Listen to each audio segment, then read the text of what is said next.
Hello दोस्तों, स्वागत है आप लोगों का हमारे यूट्यूब चैनल महान सर में।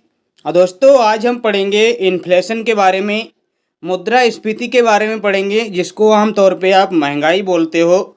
उसके बारे में हम लोग पढ़ेंगे और बहुत अच्छे से इसको समझने की कोशिश करेंगे। एक भी पॉइंट को मिस नहीं करेंगे, सारी चीज़ों को बड़े ही ध्यान से समझने की कोशिश करेंगे। मुद्रास्फीति होती क्या है, उसके कारक क्या हैं, और उस मुद्रास्फीति के आने का जो एक क्या होता है, फ्लो होता है, वो कैसे जनरेट होती है। तो ये सारी चीज़ें हम पढ़ेंगे। और इसको आगे बढ़ने से पहले मैं आप लोगों को बता देता हूँ कि हमारी ये क्लासें आपकी चल रही हैं, जैसे कि आपकी संपूर्ण भारतीय इतिहास की क्लासें चल रही हैं। आप लोग इनको बखूबी देख सकते हैं, बहुत अच्छी क्लासें हैं। और उसके बाद मैंने इनकी मैराथन क्लास बना दी है, जैसे कि संपूर्ण प्राचीन इतिहास की अलग मैराथन क्लास है, बहुत ज़बरदस्त क्लास है, ज़रूर देखिए जाके। मध्यकालीन इतिहास की क्लास बनाई है, बहुत ज़बरदस्त है, ज़रूर देखें आप लोग। और दो आधुनिक इतिहास की क्लासें बनाई हैं जो कि बहुत अच्छी हैं, इन पे बहुत अच्छा रिस्पॉन्स रहा है, तो बहुत ज़बरदस्त क्लासें हैं, इनको ज़रूर देखना। भारतीय भूगोल की भी मैंने मैराथन क्लास बना दी हैं, ज़रूर आप लोग देखें जाके। और उसके बाद मैंने वर्ल्ड ज्योग्राफी की भी मैराथन क्लास बनाई है, तो उसको ज़रूर देखें, बहुत अच्छी क्लास है, इससे बहुत ज़्यादा आपको बेनिफिट होने वाला है। आर ओ के एग्ज़ाम को ध्यान में रखते हुए ये सारी क्लासें आपकी बहुत अच्छी हैं। और उसके लिए हमने इंडियन पॉलिटी की भी एक क्लास आपकी बनाई है, बहुत ज़बरदस्त लेवल की क्लास है, जिसकी 2 मैराथन क्लास आपको मिल जाएंगी। और इसकी टॉपिक वाइज क्लास भी आपको चैनल पे मिल जाएंगी, प्लेलिस्ट में सारी क्लासें आपको मिल जाएंगी, तो इनको ज़रूर देखें। और अब हम आते हैं अपने टॉपिक यानी कि मुद्रास्फीति पे। और मुद्रास्फीति जिसको महंगाई बोलते हैं, तो इसको आज हम पढ़ेंगे। ये क्या होती है, कैसे जनरेट होती है, क्या इसके कारक हैं, क्या इसका सिस्टम होता है, सारी कुछ चीज़ें समझेंगे। तो आगे बढ़ते हैं और इसको समझते हैं। देखिए, मुद्रास्फीति को हम समझने जा रहे हैं, इन्फ्लेशन को हम समझने जा रहे हैं। तो आपको एक बेसिक अंडरस्टैंडिंग होना चाहिए कि महंगाई आखिर बढ़ती क्यों है, ये तो आपको पता ही होनी चाहिए। पहले आपको यही समझ लेना चाहिए कि महंगाई होती क्या है। देखिए, ये क्या है आपकी मुद्रास्फीति। महंगाई ऐसी स्थिति, यहाँ पे साफ साफ मैंने लिखा है, ऐसी स्थिति जब वस्तु एवं सेवा की कीमत में लगातार वृद्धि हो। मतलब सर क्या हुआ, जैसे किसी भी आप कोई भी प्रोडक्ट लेने जा रहे हो, कोई भी सामान लेने जा रहे हो, अगर वो सामान लगातार महंगा होता जा रहा है, जैसे आज वो 10 रुपये का था, कल 20 का हो गया, कल 30 का हो गया, ऐसे अगर वो बढ़ता जा रहा है ना रोज़मर्रा की लाइफ में, तो इसका मतलब क्या है ना, वो वस्तु क्या है, महंगाई की तरफ बढ़ रही है, यानी कि मुद्रास्फीति आ गई है। और इसमें जो मनी जो होती है ना, जो पैसा होता है, उसका मान कम हो जाता है, उसकी वैल्यू कम हो जाती है। क्रय शक्ति, मनी की जो क्रय शक्ति है, यानी कि जो पैसे की जो पावर है ना खरीदने की, वो कम हो जाती है। मतलब आज जो पैसा 10 रुपये में 1 किलो आलू खरीद रहा था, तो आज 10 रुपये का 1 किलो आलू था, और वो कल को जाके 20 रुपये का हो गया। यानी कल अगर आपको 1 किलो आलू चाहिए तो आपके पास 20 रुपये होने चाहिए, यानी कि पैसे की वैल्यू क्या हो रही है, कम।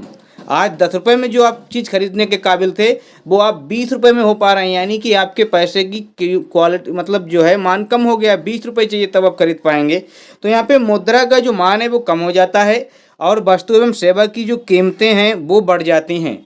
अब देखिए, मुद्रास्फीति के कारक क्या हो सकते हैं, मतलब इसके फैक्टर्स क्या हैं, ये कैसे आपकी क्या है, ये इसके ऐसे कौन सी चीज़ें होती हैं जो इसको बूम कर देती हैं, तो उसको समझते हैं। देखिए, किन किन चीज़ों से ये मुद्रास्फीति आती है। अभी हम टाइप्स ऑफ मुद्रास्फीति भी देखेंगे, पहले कारक को देख लेते हैं। तो एक तो मांग जनित आपकी मुद्रास्फीति होती है। मांग जनित क्या होती है मैं आपको बताऊंगा।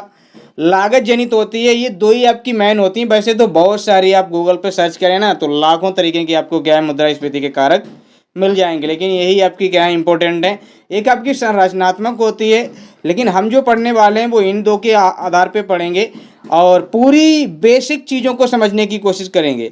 भले ही आपको इनसे थोड़ा ध्यान भटक जाए कि ये क्या है, लेकिन आपको एक होलिस्टिक नेचर में आपको समझ आना चाहिए कि मुद्रास्फीति क्या है, कैसे बढ़ती है, कैसे घटती है। क्योंकि जो क्वेश्चन आते हैं ना, वो आपसे इस तरह से आते हैं कि आप होलिस्टिक नेचर में ही कर पाओगे। आपको एक तरीके से मैं कहूँ कि उसको कॉन्सेप्ट अगर आपको क्लियर है कि ये बढ़ती क्यों है, तभी आप कर पाते हो। तो वही हमको समझना है। देखिए, मांग जनित आपकी क्या है, इसमें मांग में वृद्धि होगी। जब भी किसी वस्तु की मांग में वृद्धि होती है, ऑटोमेटिकली वो चीज़ क्या हो जाती है, महंगी हो जाती है। जैसे किसी भी चीज़ की डिमांड बढ़ती है, किसी भी चीज़ की, मैंने डिमांड एंड सप्लाई वाला टॉपिक में यही पढ़ाया है। जैसे कि यहाँ पे देखिए, यहाँ पे मांग जनित मतलब मांग के बढ़ने से जो मुद्रास्फीति जन्मी है उसे मांग जनित मुद्रास्फीति कहते हैं। मान लिया कोई वस्तु है, उसकी डिमांड क्या है, बढ़ रही है, ये एरो ऊपर को है ना, इसका मतलब क्या है, डिमांड क्या है, बढ़ रही है, मांग बढ़ रही है, तो तुरंत ही उसकी आपूर्ति क्या हो जाएगी, कम हो जाएगी। उसकी जो आपूर्ति है, उसका जो एक तरीके से क्वांटिटी है ना, वो कम होने लगेगी। अगर आपको मान लिया 50 आपको चाहिए थी, अब क्या हो गया, आपको क्या है, डिमांड आपकी क्या है, बढ़ गई, 50 आपको चाहिए, और जो दुकानदार है उसके पास वो 20 ही रखे हैं सामान। मान लिया 20 आपके पेन उसके दुकानदार के पास हैं, आपको चाहिए 50 पेन, तो वो क्या कहेगा, इसको तो 50 चाहिए और इसके पास 50 का बजट होगा, तो मैं क्या करूं, मैं तो 20 ही रखता हूं, या तो इसको 50 ला के दूं, या फिर इसका 20 कैसे इसको 50 के भाव में दूं। तो वो जो 20 रुपये 20 के पेन, जो उसको मान लिया 20 जो पेन थे उसके पास 200 रुपये के पेन थे, तो उसने वो, और जो कस्टमर लेने आया वो 50 पेन लेने आया था, वो उसके पास 500 रुपये थे, तो उसने कहा ये जो 20 पेन है ना, इनकी कीमत क्या है ना, इनकी 500 रुपये कीमत है। मतलब उसने देखा ये जो है ज़्यादा चाहिए इसको, तो उसने अपने पेन की कीमत बढ़ा दी क्योंकि इसको चाहिए चाहिए। तो उसने क्या किया, मतलब डिमांड के आने से, मतलब उसकी 50 की डिमांड थी, उसके पास कमी थे, तो डिमांड के आने से उसने क्या बढ़ा दी, कीमत बढ़ा दी, जबकि उसके पास क्या थी, सप्लाई कम थी। और सप्लाई कम होती है तभी कीमत बढ़ती है। जैसे कि एक बार अपने अभी साल 2 साल पीछे की बात है, शायद पिछले साल की बात है, टमाटर का जो रेट था वो आपका कितना हो गया था ना, आपने देखा होगा, करीब 200-250 रुपये किलो में बिक रहा था। यानी कि उस समय टमाटर था ही नहीं लोगों के पास टमाटर था ही नहीं, तो महंगाई बढ़ रही थी इस तरह से, क्योंकि सप्लाई बहुत कम थी, लोगों के पास बहुत कम मात्रा में आपका क्या था, वो चीज़ थी। तो जब भी आपकी डिमांड बढ़ेगी आपकी सप्लाई कम होगी, और इससे क्या है, महंगाई जनरेट होगी। तो यहाँ पे क्या होता है, कुल मांग यानी टोटल मांग जो है ना, वो टोटल सप्लाई से हमेशा ज़्यादा ही रहती है। और यहाँ पे देखिए, वस्तु एवं सेवा की जो निर्माण लागत है, यहाँ पे तो मांग के हिसाब से यहाँ पे बताया कि निर्माण लागत, मान लिया कि आप कोई चीज़ बना रहे हो, मान लिया कि फैक्ट्री में जो आपकी चीनी बन रही है ना, ये कोई बिस्कुट बन रहा है ना, तो वो जो बिस्कुट बनने की जो लागत थी, पहले मान लिया कि एक पैकेट बनने की लागत आपकी कितनी थी, मान लिया 5 रुपये थी, अब वो लागत बढ़ के हो गई 10 रुपये, उसमें 10 रुपये का लागत लग रहा है एक पैकेट में, तो वो जो 5 रुपये की लागत लग रही थी तो वो 10 में बेच रहा था, अब उसकी 10 की तो लागत ही लग जा रही है, तो वो क्या करेगा, 20 में या 15 में बेचेगा। तो यानी कि लागत अगर बढ़ जाए ना, तब भी आपकी क्या है, मुद्रास्फीति बढ़ती है। वस्तु एवं सेवा की निर्माण लागत में वृद्धि होने से जो मुद्रास्फीति आती है उसे हम लागत जनित मुद्रास्फीति कहते हैं। जैसे किसी की मजदूरी बढ़ जाए, ऐसे कि अभी हमने देखा था कि पिछले 100 रुपये में लोग लेबर मिल जाती थी, अब क्या है 300 400 500 में लेबर आपकी होने लगी है। तो मतलब क्या है, उसकी लागत बढ़ गई। बिजली का जो बिल था, कच्चा माल था, परिवहन का जो अभी हमने देखा था कि हमारे यहाँ से मतलब जो कस्बा है तिलर, बिरसिंहपुर गांव से मतलब कस्बा तिलर है, तो वहाँ पे मैं 5 रुपये में जाया करता था, आज 20-30 रुपये में मतलब वहाँ पे पहुँच पा रहा हूँ। इतने मतलब क्या है, ये महंगाई बढ़, तो क्या है, जब लागत बढ़ेगी किसी भी चीज़ की, मतलब परिवहन की या किसी भी चीज़ की, तो ऑटोमेटिकली क्या है, अन्य चीज़ें बढ़ी जाएंगी।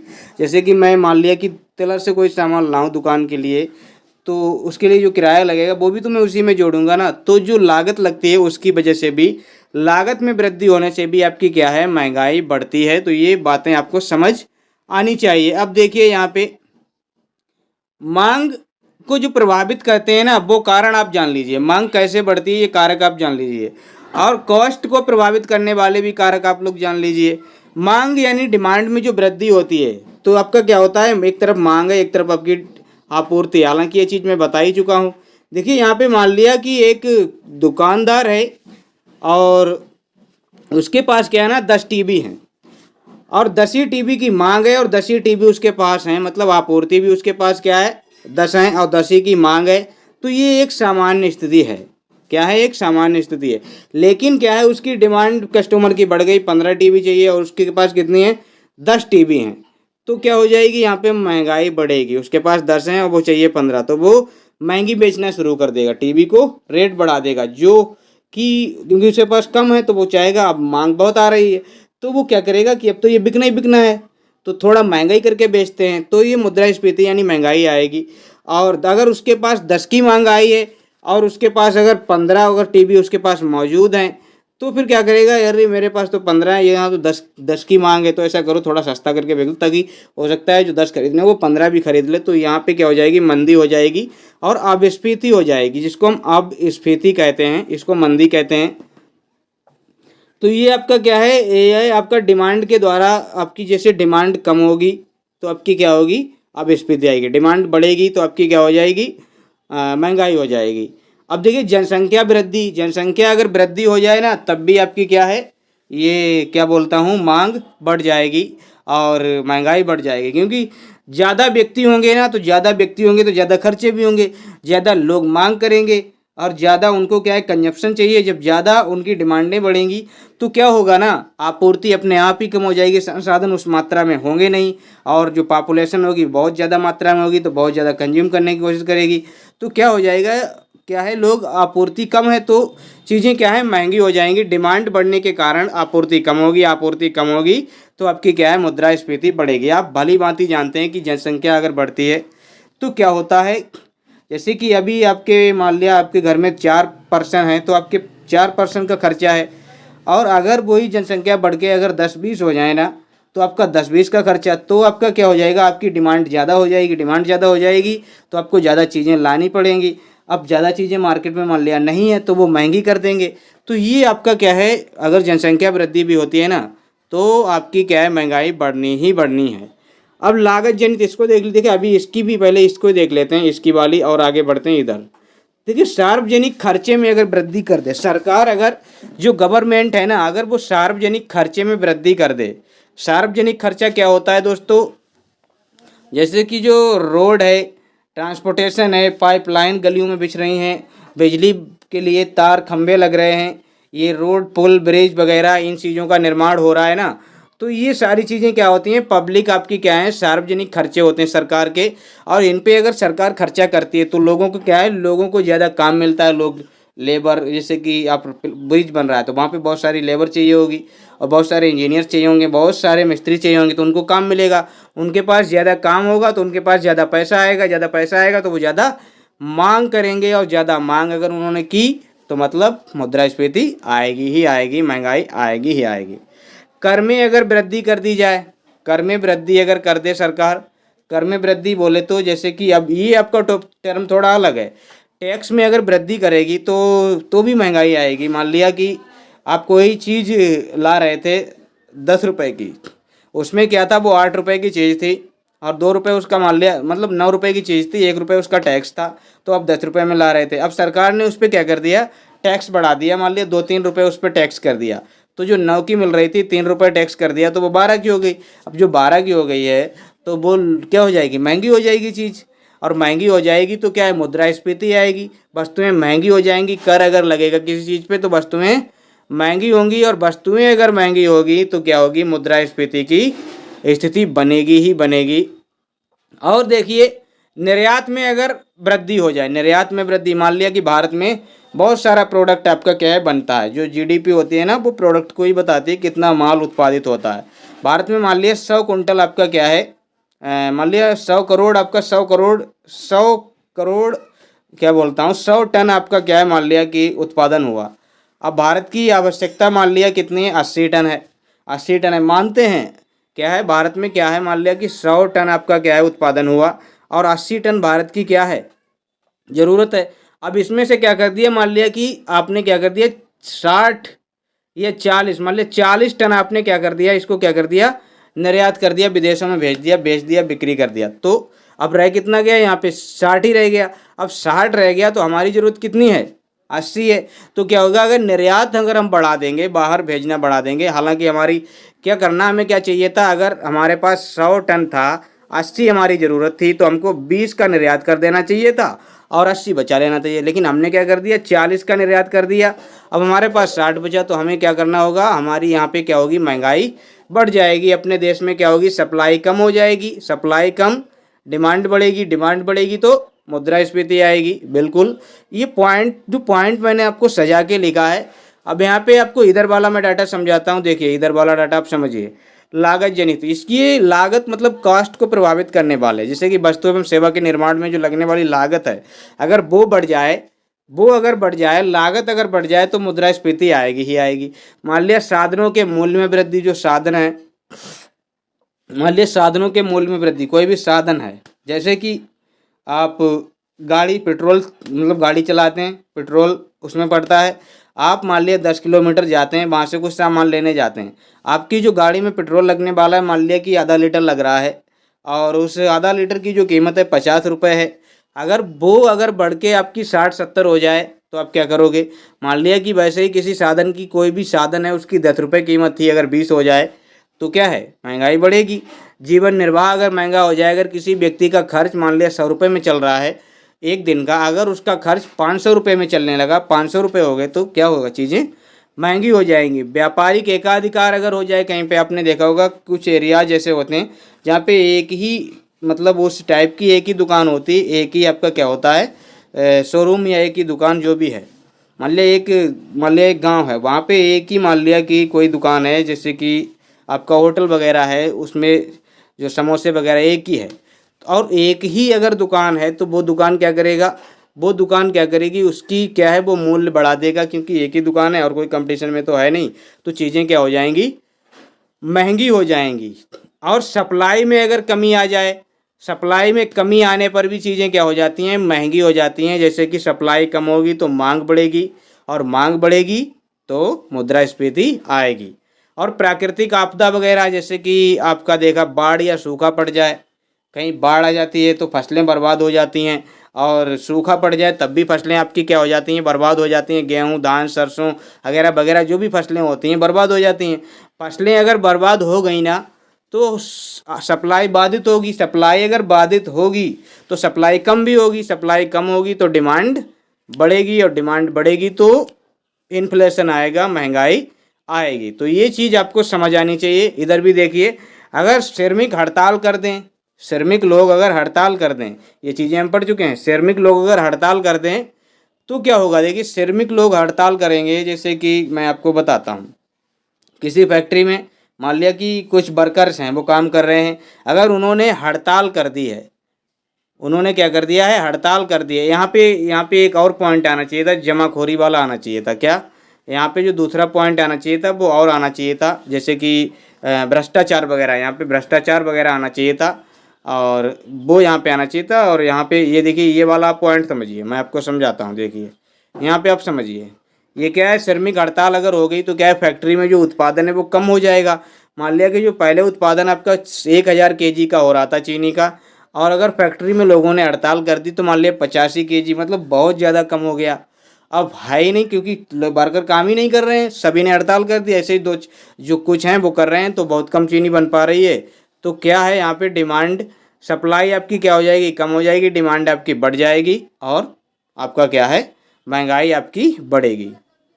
और अगर आयात शुल्क में अगर वृद्धि हो जाए, क्या है? आयात शुल्क जो होता है ना, आयात शुल्क सर कैसे? जैसे हम कुछ चीज़ें हमको आवश्यकता होती हैं तो विदेशों से मंगाते हैं, और अगर विदेशों से हम वो मंगाते हैं और उस पर एक टैक्स लगता है, क्या लगता है? उस पर एक टैक्स लगता है, इम्पोर्ट ड्यूटी लगती है। यानी कि अगर वो इंक्रीज हो जाए, कस्टम ड्यूटी जिसको बोलते हैं, सीमा शुल्क बोलते हैं, अगर उसमें वृद्धि हो जाए, वो चीज़ अगर बढ़ जाए तो क्या है? जैसे कि मान लिया हमने 100 करोड़ के मोबाइल फ़ोन मंगाए, और उस पर मान लिया हमारा 1 लाख का क्या है? टैक्स लग रहा है।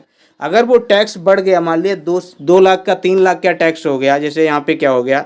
1 करोड़ हमने पहले, 1 करोड़ का पहले जो शुल्क था, 1 करोड़ मोबाइल हमने मंगाए थे, और उस पर 1 लाख का आपका क्या पड़ता था? शुल्क पड़ता था, यानी कि टैक्स पड़ता था, आयात शुल्क पड़ता था।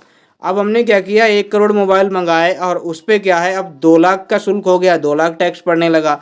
तो जो 2 लाख हमसे टैक्स पड़ा वो हम कहाँ से लाएंगे? हम इसी 1 करोड़ से ही तो पैदा करेंगे ना। तो ये आपका क्या है? महंगाई को आपका क्या है? जनरेट कर देगा। तो देखिए, श्रमिक हड़ताल हो जाए, या लेबर स्ट्राइक हो जाए, या आपका आयात शुल्क बढ़ जाए, तो ये सारी चीज़ें आपकी क्या है ना, ये सारी चीज़ें आपकी क्या है? महंगाई को जनरेट करती हैं। देखिए, महंगाई का सीधा सीधा कॉन्सेप्ट आप समझिए। सप्लाई, मनी सप्लाई अगर बढ़ेगी, मनी सप्लाई मतलब लोगों के पास अगर पैसा होगा, लोगों के पास अगर ज़्यादा पैसा आएगा, ज़्यादा उनके पास आमदनी होगी, तो क्या है? वो ज़्यादा डिमांड करेंगे, और जब भी वो ज़्यादा डिमांड करेंगे तो सप्लाई क्या हो जाएगी? कम हो जाएगी, और सप्लाई अगर कम हो गई तो आपकी इन्फ्लेशन बढ़ जाएगी। सप्लाई अगर कम होते इन्फ्लेशन बढ़ जाएगी, प्राइस हाइक हो जाएंगे। प्राइस हाइक हुए मतलब क्या है, महंगाई बढ़ गई है। तो ये आपका क्या है, इसका फंडा होता है। सीधी सीधी बात है, आपको समझना ये है। कोई भी चीज़ आपसे पूछी जाए, कैसा भी आपसे क्वेश्चन पूछा जाए, आप उससे ये देखना अगर महंगाई से संबंधित है, क्या इस चीज़ के होने से कीमतें बढ़ेंगी, क्या इसकी सप्लाई पे कोई प्रभाव पड़ेगा। आप बिल्कुल उसका आइडिया लगा सकते हैं। अभी मैं आपको लास्ट में 2 क्वेश्चन भी दूंगा और वो ऐसे ही क्वेश्चन होंगे जो आप इसी तरह से आप सॉल्व कर पाएंगे। और अब देखिए यहाँ पे मुद्रास्फीति के प्रकार को समझिए, टाइप्स ऑफ इन्फ्लेशन को समझिए कि मुद्रास्फीति कितने प्रकार की हो सकती है। देखिए सबसे पहले तो देखिए आरबीआई जो है ना, आरबीआई मौद्रिक नीति एक बनाती है, मौद्रिक नीति समिति बनाती है, एमपीसी कमेटी उसकी बनती है, जिसने मुद्रास्फीति की दर जो है ना उसने एक फिक्स कर रखी है कि मुद्रास्फीति इससे ज़्यादा नहीं होनी चाहिए। कितनी, 4 ± 2 होनी चाहिए। मतलब क्या है, 4 में प्लस हो जाए तो 6 हो जाए और अगर माइनस हो जाए तो 2 हो जाए। इससे ज़्यादा आपकी क्या है, मुद्रास्फीति नहीं होनी चाहिए। और अब देखिए मुद्रास्फीति के हम टाइप पढ़ते हैं कि मुद्रास्फीति कैसे बढ़ती है, वो किस टाइप की होती है। तो देखिए मुद्रास्फीति एक होती है रेंगती हुई मुद्रास्फीति, यानी कि इसको कहते हैं क्रीपिंग इन्फ्लेशन। क्रीपिंग इन्फ्लेशन इसको बोलते हैं। जैसे कि 0 से 3% तक अगर वृद्धि हो जाती है, मान लिया जैसे कि कोई 100 रुपये की चीज़ थी, अब वो 101 की हो गई, 102 की हो गई, 3 की हो गई, मतलब 3% तक वृद्धि हो गई। तो क्या है, ये आपकी क्या है, अर्थव्यवस्था के लिए अच्छी साबित होती है। एकदम गुड इकोनॉमी इसको कहते हैं। अब क्या देखा गया कि वो जो अभी महंगाई थी जो 3% बढ़ी थी, वो अब क्या हो गई आपकी क्या है, चलती हुई, अब एक आती है चलती हुई मुद्रास्फीति जिसको हम बार्गिंग इन्फ्लेशन कहते हैं। इसमें क्या हुआ, जो महंगाई की दर थी वो 3 से लेके 10 तक पहुंच गई। मतलब 3 हो गई या 4 हो गई, 5 हो गई, 6 हो गई, 7 हो गई, 8 हो गई, 9 हो गई, ऐसे बढ़ रही है। 10 तक के लगभग आसपास में पहुंच गई, अप टू 10 तक, मतलब 10 से कम ही रहना चाहिए, 10 तक। तो ये चलती हुई मुद्रास्फीति कहलाती है। मान लो 100 की चीज़ थी वो 108 की हो गई, 109 की हो गई, तो ये क्या है, चलती हुई मुद्रास्फीति। फिर एक होती है दौड़ती हुई रनिंग इन्फ्लेशन, जिसको हम क्या कहते हैं, रनिंग इन्फ्लेशन कहते हैं, जिसमें 10 से लेके 20% तक आपकी क्या है, वृद्धि हो जाती है।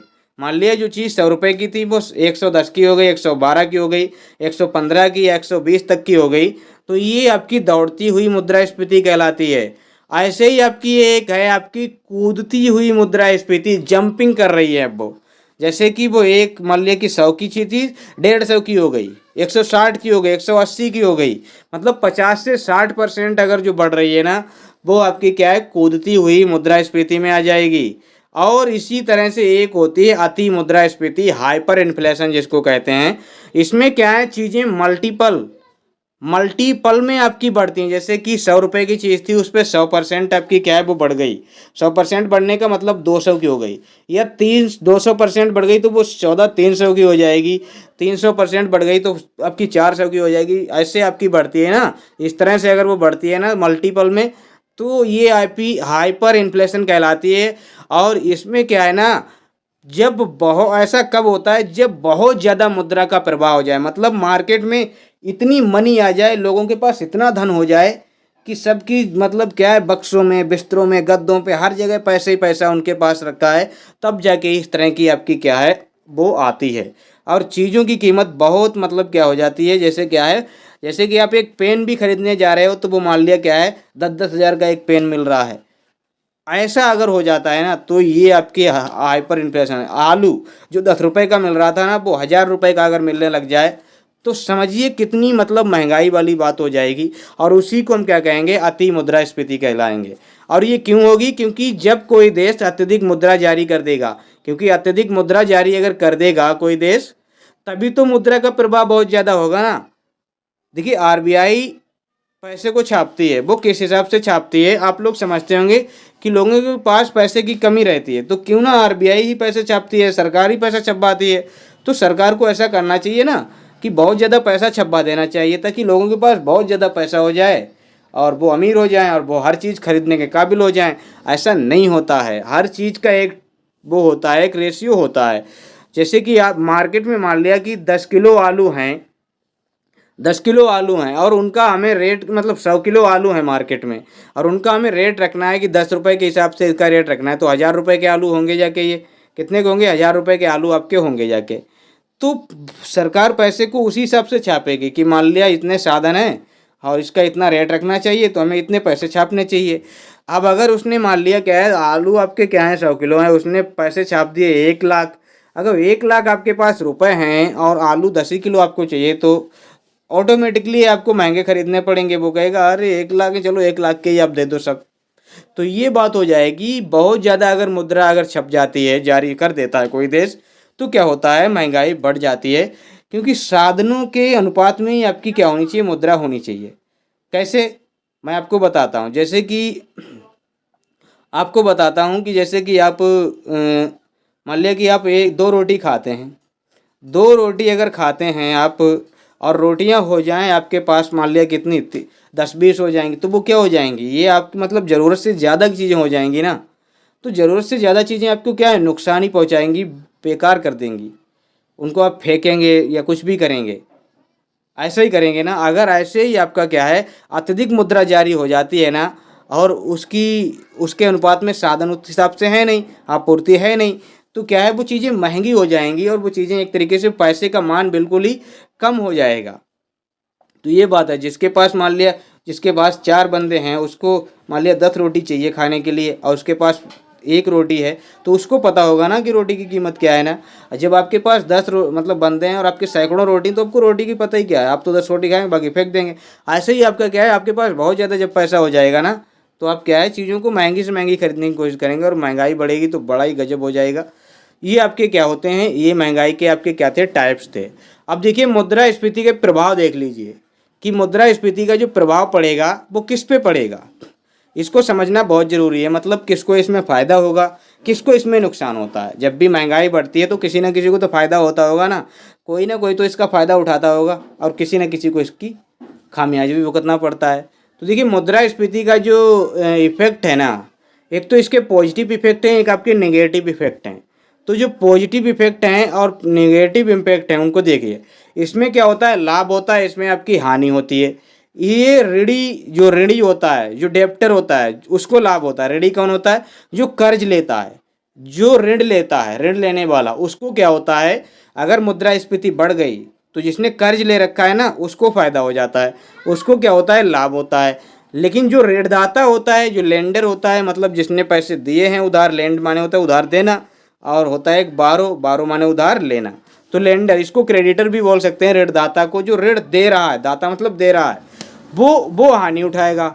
अगर महंगाई बढ़ती है तो उसको क्या होगी, हानि होगी। कैसे समझते हैं इसको, बहुत अच्छे से मैं आपको समझाता हूँ। मान लिया कि एक व्यक्ति है जिसने 1000 रुपये का ऋण लिया, किसी व्यक्ति से ऋण लिया।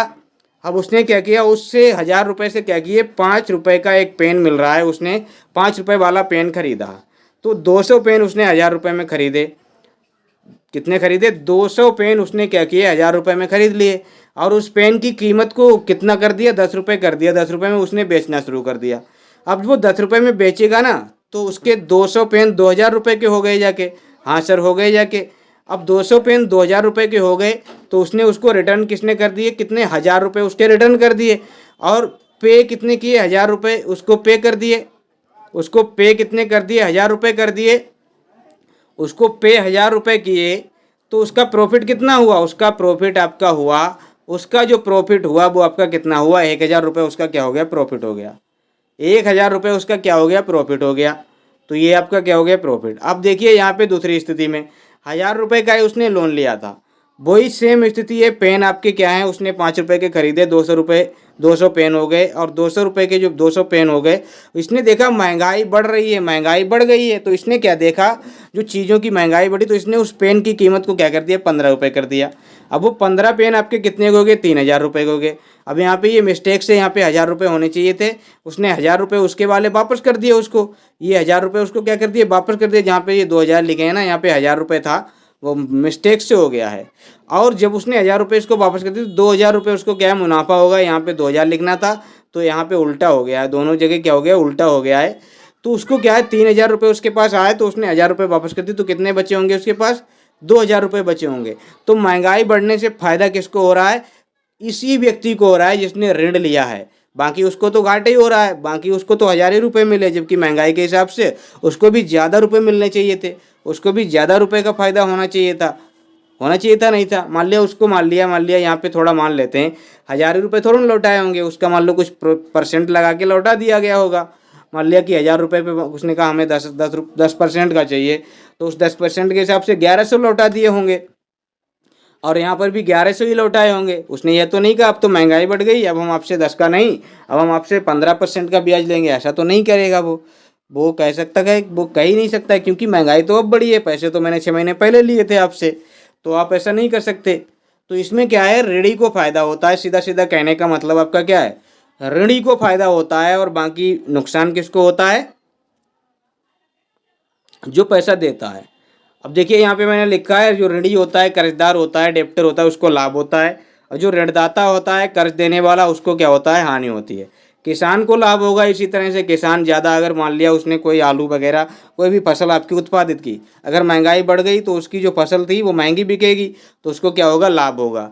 और जो जिसकी कोई निश्चित आय होती है ना, जिसकी कोई निश्चित आय होती है, मान लिया उसकी कोई जैसे 10,000 आप सैलरी पे काम कर रहे हो, आप महंगाई बढ़ गई लेकिन आपकी सैलरी उतनी ही 10,000 है, तो आपको क्या होगी, हानि होगी।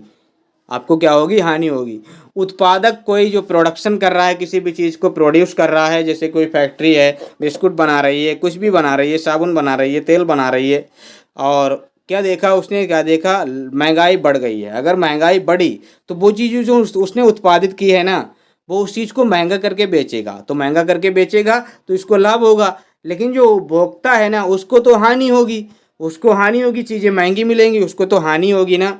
ऐसे ही व्यापारी हैं, व्यापारी अपने जो ट्रेडर्स वगैरह होते हैं, बिजनेसमैन होते हैं ना, उनको भी इसमें लाभ होता है, क्योंकि जो चीज़ वो सब क्या है, प्रोडक्शन कर रहे हैं, और अगर महंगाई बढ़ गई तो उनका जो प्रोडक्ट किया हुआ माल है ना, वो ज़्यादा पैसों में बिकेगा, तो उनको क्या होगा, लाभ होगा, और ग्राहक को वो चीज़ें महंगी मिलेंगी तो ग्राहक को क्या होगी, हानि होगी। अगर एक कॉन्सेप्ट आप समझ गए ना, तो सारी चीज़ें आपकी क्लियर हो जाएंगी। ऐसे ही आपको कुछ भी नहीं पता लगेगा कब सारी चीज़ें क्लियर हो गई, बस कॉन्सेप्ट को समझना है। अब मुद्रास्फीति के मापन, भारत में जो मुद्रास्फीति होती है ना, उसके दो आधारों पे मापी जाती है, दो इंडेक्स उसके होते हैं। एक तो आपका होता है WPI, wholesale price index, एक आपका होता है कंज्यूमर इंडेक्स, यानी कि कंज्यूमर प्राइस इंडेक्स, जिसको हम CPI कहते हैं, इसको हम WPI कहते हैं। अब इस पे देखिए, WPI आपका क्या होता है, ये थोक मूल्य सूचकांक होता है, जो जैसे कि आप थोक मूल्य, अभी मैं आपको समझाता हूँ, ठीक है, अभी समझाता हूँ। और यहाँ पे आपका क्या है, ये आपका यहाँ पर भी देखिए थोक मूल्य, यहाँ पे कंज्यूमर लिखना चाहिए था, उपभोक्ता मूल्य सूचकांक लिखना चाहिए था मुझे। ये मेरा क्या होता है ना, मैं कट कॉपी पेस्ट करता हूँ तो एक गड़बड़ बहुत हो जाता है, बाद में उस टाइम पे ध्यान भी नहीं आता है, जब पढ़ाता हूँ उसी टाइम ध्यान रहता है। तो यहाँ पे क्या होना चाहिए था, उपभोक्ता मूल्य सूचकांक, यहाँ पे क्या है, उपभोक्ता मूल्य सूचकांक। तो यहाँ पे देखिए कैसे जो होता है, देखिए यहाँ पे कोई फैक्ट्री ने ये क्या है, प्रोडक्शन किया होगा, प्रोडक्शन करके वो मसाला कहाँ पे पहुँचता है, वो प्रोडक्ट कहाँ पे पहुँचता है, वो होल सेलर के पास पहुँचता है। होल सेलर क्या करता है, जिसके पास जैसे बड़ी बड़ी दुकानें होती हैं ना, जहाँ से आप सौदा वगैरह खरीद के लाते हो अपनी दुकानों के लिए, वो होल सेल की दुकानें होती हैं। तो होल सेल क्या है, वो सीधे फैक्ट्री से माल उठाता है, सीधे फैक्ट्री से उठाता है, और वो रिटेलर को बेच देता है। रिटेलर जो गांव गांव जाके बेचता है, ये गांव में छोटी छोटी दुकानें होती हैं, वो रिटेलर कहलाते हैं।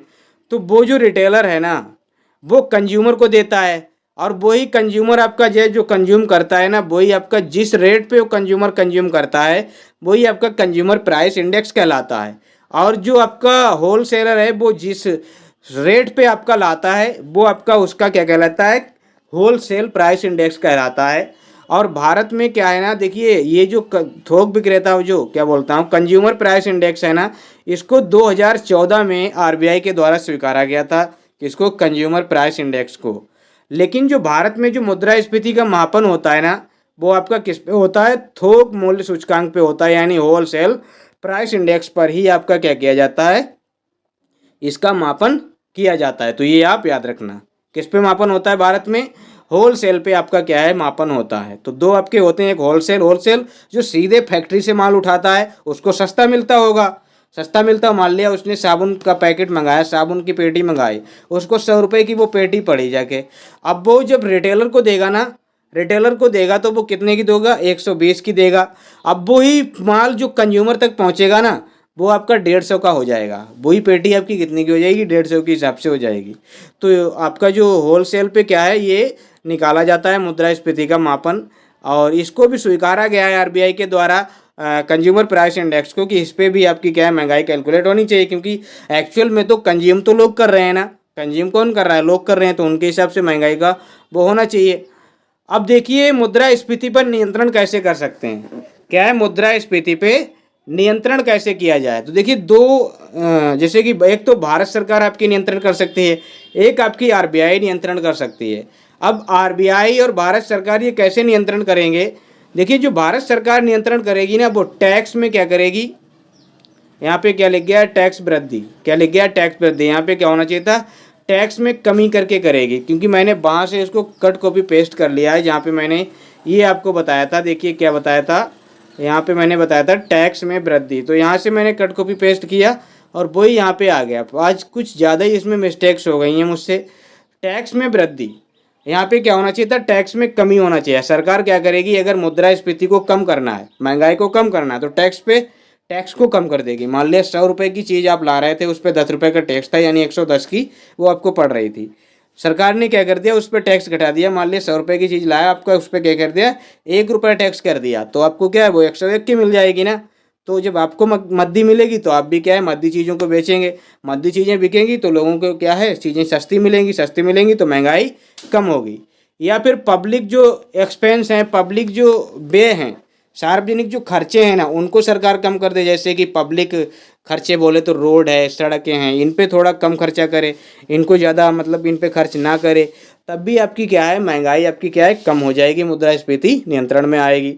अब आरबीआई इसको कैसे करेगी, जो हमने पूरी मॉनेटरी पॉलिसी पढ़ी ना, वो आपकी आरबीआई की है। मॉनेटरी पॉलिसी बना के आपकी क्या है, मुद्रास्फीति को नियंत्रित करेगी। देखिए सारी चीज़ें आपस में कनेक्टेड हैं, सारी चीज़ें आपस में कनेक्टेड हैं। मुद्रा का प्रवाह कम करके आपकी क्या करेगी, आरबीआई मार्केट से मुद्रा को खींच लेगी, महंगाई कम हो जाएगी।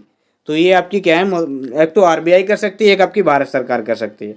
भारत सरकार आपकी कर में कमी करके कर सकती है, या क्या कर सकती है, निर्यात को कम कर दे, जो हम निर्यात कर रहे हैं बाहर उसको कम कर दे, तो हमारी आपूर्ति बढ़ेगी, आपूर्ति हमारी बढ़ेगी तो क्या है, महंगाई कम होगी। यहाँ पे निर्यात भी हो सकता है। और क्या बोलता हूँ, अब एक होती है आपकी मुद्रा अपस्फीति, इसको समझिए क्या होता है, डिफ्लेशन, इसको समझिए आप लोग। डिफ्लेशन क्या होता है, मुद्रा अपस्फीति, जिसको मुद्रा संकुचन भी कहते हैं, यानी इसको मंदी भी कहते हैं। ये आपकी इन्फ्लेशन के विपरीत होती है, मुद्रास्फीति के विपरीत। इसमें क्या होता है, वस्तु एवं सेवाओं की कीमत में क्या होती है, कमी हो जाती है, लगातार कमी होती है वस्तु एवं सेवाओं की कीमत में। और मुद्रा की जो क्रय शक्ति होती है वो बढ़ती है, मुद्रा की क्रय शक्ति जो है वो बढ़ती है। मान लिया जो चीज़ अभी 20 की मिल रही थी, अब वो 10 की मिल रही है, मतलब 10 रुपये में इतनी पावर हो गई कि वो 20 रुपये की चीज़ को भी खरीद पा रही है। और जो चीज़ 20 रुपये की मिल रही है वो 10 की मिलने लगी, तो ये क्या हो गई, सस्ती हो गई, कीमतें क्या हो गई, कमी हो गई, कीमतें सस्ती हो गई, कमी आ जाए। अब एक वर्ड होता है स्टैगफ्लेशन, इसको जरूर याद रखना है, ऐसे क्वेश्चन आपके क्या है, एग्जाम में आ जाते हैं ऐसे वर्ड। स्टैगफ्लेशन, आपने इन्फ्लेशन पढ़ा होता है, डिफ्लेशन पढ़ा होता है, स्टैगफ्लेशन आपने सुना ही नहीं होता है। तो स्टैगफ्लेशन एक शब्द होता है जिसको मुद्रास्फीति जनित मंदी कहते हैं, या इसको क्या कहते हैं, इसको कहते हैं महामुद्रास्फीति कहते हैं। क्या कहते हैं, महामुद्रास्फीति, या इसको स्फीति गतिरोध कहते हैं। क्या कहते हैं, स्फीति गतिरोध।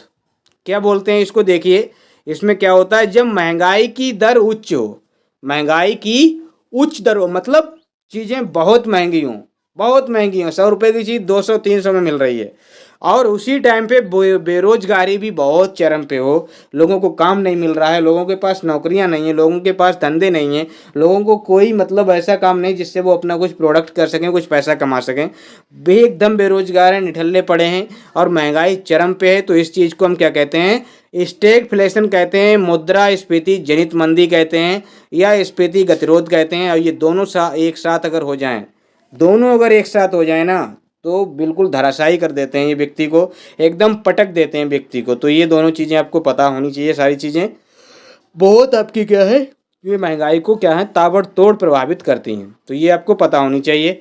अब देखिए आगे आते हैं अपने होमवर्क पे। ये आपके लिए होमवर्क क्वेश्चन है कि टैक्स में अगर वृद्धि करने पर टैक्स में वृद्धि करने पर मुद्रास्फीति पर क्या प्रभाव पड़ेगा? आप लोग इसका आंसर कमेंट बॉक्स में देंगे। क्या है इसका आंसर? आप कमेंट बॉक्स में देंगे। इसका स्क्रीनशॉट ले लीजिए अगर चाहें तो। मुद्रास्फीति बढ़ेगी, मुद्रास्फीति कम होगी, या मुद्रास्फीति पहले बढ़ेगी बाद में कम होगी, और मुद्रास्फीति पर कोई प्रभाव नहीं पड़ेगा। आप इसका आंसर मुझे कमेंट बॉक्स में देंगे। एक और आपका क्वेश्चन है, मुद्रास्फीति की स्थिति में किसको हानि होती है? बताना है। अगर मुद्रास्फीति बढ़ती है, महंगाई बढ़ती है, तो किसको हानि होती है? किसको? क्या ऋणी व्यक्ति जो कर्ज लेकर बैठा है उसको हानि होती है, कर्जदार डेप्टर को, या ऋणदाता को हानि होती है, या उत्पादक प्रोड्यूसर को हानि होती है, या फार्मर यानी किसान को आपकी क्या है हानि होती है? जिसको आपका सही आंसर हो वो आप इसमें देना। कमेंट बॉक्स में आपको क्या है क्वेश्चन नंबर और उसका ऑप्शन बी है तो बी, ए है तो ए, सी है तो सी, डी है तो डी, ये आपको लिखना रहता है। तो ये आप लोग कमेंट में आपका क्या करेंगे, आप जवाब देंगे। और अगली क्लास में मैं इनके ऑप्शन मतलब जो है क्वेश्चन के जवाब देकर ही आगे बढ़ूंगा। तो फिर ये चीज़ें आपको समझ में आई गई हैं और ये क्लासें हमारी चल रही हैं। मैं आपको शुरुआत में ही बता चुका हूँ, तो ये लोग आप ज़रूर देखें।